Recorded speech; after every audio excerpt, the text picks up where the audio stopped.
Greetings and bienvenue. Firstly, I would like to thank everyone who subscribed to this channel. Thanks to you, Midnight Broadcast has reached 1,000 subscribers. Tonight's broadcast are 5 short tales that take place in Mexico. Here's a story that happened to my dad's uncle when he was around 18 years old.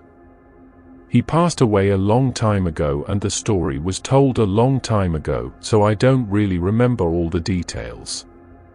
Here goes. His name was Roberto, Robert for the story. I can't remember the name of the town, but it did take place in Mexico. They owned a small apartment building and his house was next to it. The apartment, which was only 1 floor, and the house surrounded a small plaza with a water fountain in the center. A paved driveway led into this area.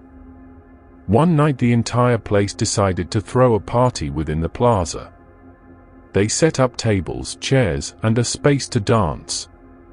People from out of town came to visit, and some relatives of Robert stayed in his home, which forced him to sleep on a folding cot in the living room. As the party went on, Robert noticed a beautiful girl about his own age standing near some of his cousins. She really stood out because she was wearing a red dress with flowers designs that ran around the skirt. He had never seen her before, so he decided to go and introduce himself. The two then spent the rest of the night talking and dancing. Robert did notice how everyone was staring at them, and he thought they were all just jealous of him dancing with this girl. At some point they sat down along the fence that ran along the driveway. He asked her if she would like something to drink, and she said yes. He took off, and as he was getting her something to drink, he suddenly realized he had never asked what her name was. When he returned to the bench she had been sitting at, she was gone. He stood up on top of the bench and searched the crowd for her, looking out for the bright color red. There was no sign of her. He walked around the plaza asking everyone if they had seen the girl he was dancing with. But everyone kept laughing at him. He asked a cousin as to why they were laughing at him, and he was told because they thought he was drunk and that he was dancing by himself. Well, he knew he wasn't drunk, and he knew he wasn't dancing by himself. But everyone kept telling him this. Eventually the party ended, and everyone went their separate ways. Robert eventually went into his house and laid down on his cot that was directly below the front living room window. He fell asleep thinking of the girl in the red dress. According to Robert, he woke up sometime after 3 a.m. and once more his thoughts went to that girl. He couldn't understand how she could have vanished like that. For some reason he decided to look outside. He sat up and pulled the curtain aside and peeked through the blinds. He looked out towards the driveway where they had been dancing. There in the middle of the driveway was the girl. She was dancing by herself, twirling around, and as she did, her dress did as well. He wanted to get up and go to her, but he suddenly felt afraid. There was something wrong. The girl suddenly stopped dancing and turned to look at him. She was at least 40 feet away from him. She started to gesture to him with her hand to go to her. He backed away and laid back into the cot. He thought he was dreaming. But he looked out again. She was still there and dancing once more. Again she stopped. This time when she looked at him her eyes glowed red. For some reason Robert couldn't look away. The girl started to walk down the driveway towards the house but faded away as she did. He jumped off the cot and grabbed a crucifix off the wall and laid back down. Somehow he fell asleep. To this day he believes that he danced with the devil. Guanajuato here. My grandparents from my mom's side used to live in a place called El Cerro, or however the fuck you spell it. I'm not good with Spanish since I moved to USA when I was 6, and it was between Pueblo Nuevo and Irapuato. I got a story from my mom's younger brother, the uncle. Grandparents lived in a small brick house that my grandpa built. No bathroom, so had to go in the fields to shat or piss. Poor grandparents head to Irapuato for a few days. Uncle gets left alone. Uncle goes out for a late night piss. Keep in mind that it was completely dark and we would sometimes only use a flashlight. Uncle is pissing and he hears what sounds like cats fighting with each other. Said he got rattled but he knew it was cats. Throughout his walk back he hears the cat screams getting louder. Sounds like it's coming from the house. Goes in and says all the lights were turned off. Says the cat screams were turning into a weird and nope type screech. Uses flashlight to find the switch and turn on the lights. They won't turn on. Hears the screech in his room. He says it was so terrifying he literally pissed himself a little even though he had literally just pissed. Hears rattling in his room. Tells us he was so ready to leave, but it was his house so he didn't want someone or something fucking in there. Goes in the room and sees a woman. And let me tell you this, when he described her, he got so scared that his eyes started to get super watery and could see clearly that he was being spooked just by remembering it. Woman turns around when he lights the flashlight at her. Woman looks like an old lady, greyish messy hair, so fucking skinny, and he meant so-frick-king skinny, like almost skeleton, long nails, probably 4 inches long, and the legs seemed so much longer than usual. Uncle nopes out of there and he says he could hear lady running after him. He shats himself. He runs as fast as he can to his neighbors. They were up the hill. He gets to his neighbor's house and tells them everything. They start praying. They were very religious. Couldn't call my grandparents cause they had no cell phone. He stayed there but had to go back with the neighbor and his son to get good clothes. Not kidding, he shat himself. Had to take a rifle that they use for coyotes and they took a big cross dipped in holy water. They had some, again, really religious. He stays there for 3 days until grandparents gets back. He tried calling my mom and his other siblings but since they live here in USA, he needed a card to call internationally. The neighbors claim it was a witch and they were very serious about it as well. My uncle never went to shat or piss alone anymore, or he would do it not far from the house. The area is known to have supposed witches sightings. I don't know if any Guanajuato people recognize this place, but there is a mountain with a big white cross at the top, or there was when I was there, which was over a decade ago, but I'm sure they wouldn't take it down. He was really shook about the thing. My grandpa would always tease him about it, and they would end up arguing about it. He had another case where he said he saw a cat with the face of a girl, and again, he was shatting. This guy didn't have good experiences while shatting, and the thought of that actually gave me chills. Thank God for toilets. I used to be about 4 to 5 years old visiting my grandpa at his Mexican ranch. I'm half Mex, half white. He would have crazy stories about things happening at his ranch. Constantly see things. One time he claimed he was walking back from his ranch to his house down the trail at night.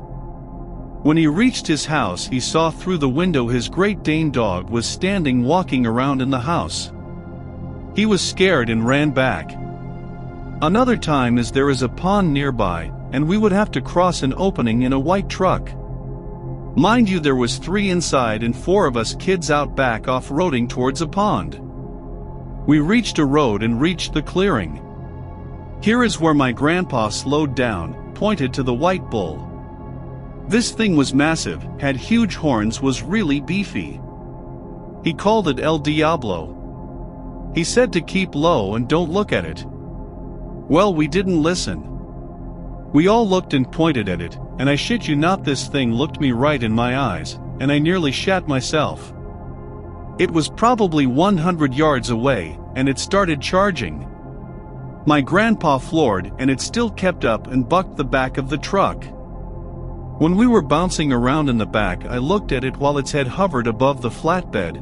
It had the meanest red eyes I've ever seen. But all of a sudden he stopped and went back.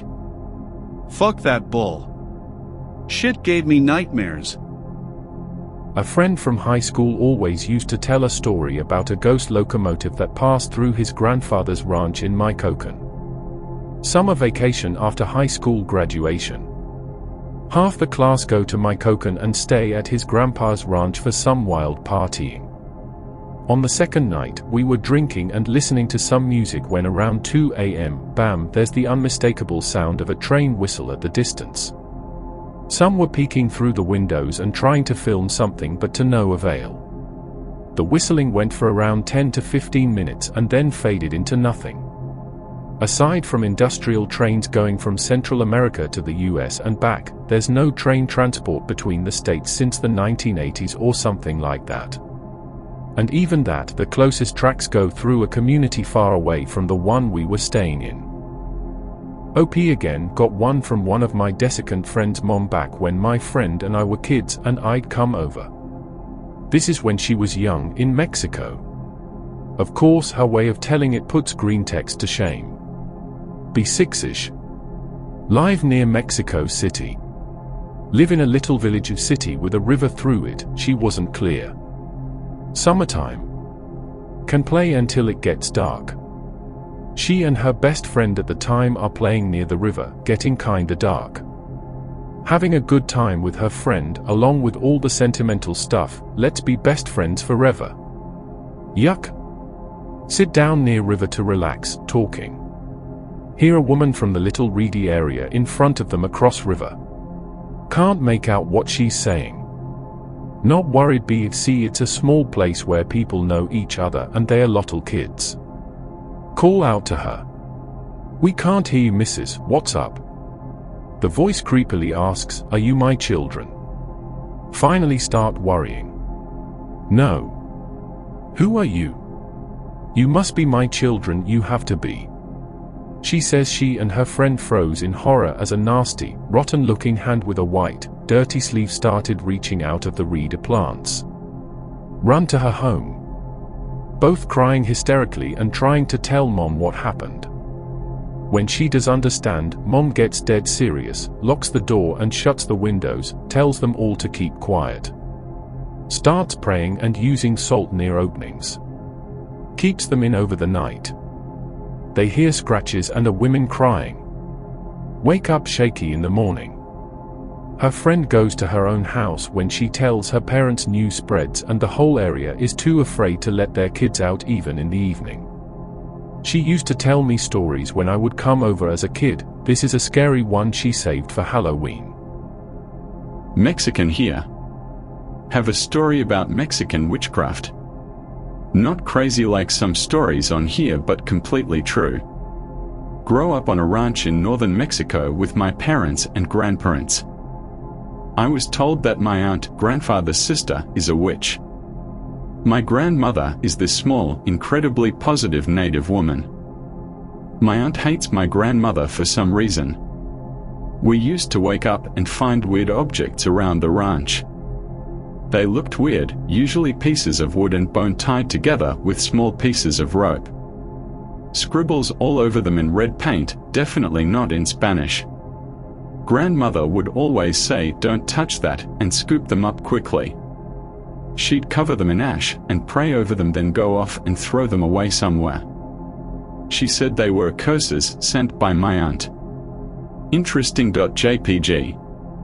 One day Grandpa flips out. We're eating breakfast when he stands up, eyes are wide, darting all around the room. Sinks to his knees and passes out. Bedridden for hours as we wait for the nearest doctor to show up. His right hand and arm swell up pretty bad while we wait.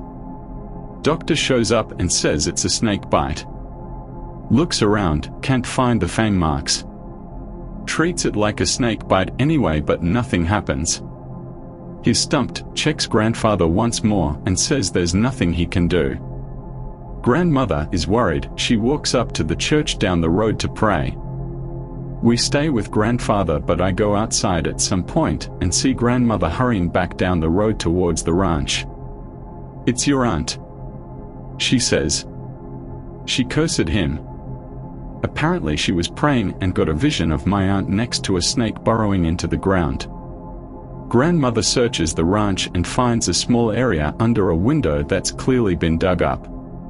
Digs up a rattlesnake fang tied to a small broken bone. Has the same red writing scribbled all over everything. Grandmother coats it in ash and prays over it as usual. She says she'll have to go far to get rid of it, to keep an eye on my grandfather. An hour later I watch as my grandfather's swelling goes down. Literally looks like he deflated, like a balloon. Later, grandmother comes back and grandfather wakes up. She walks through the door. His eyes look completely black for a second before going back to normal. He looks at us and asks what the fuck happened.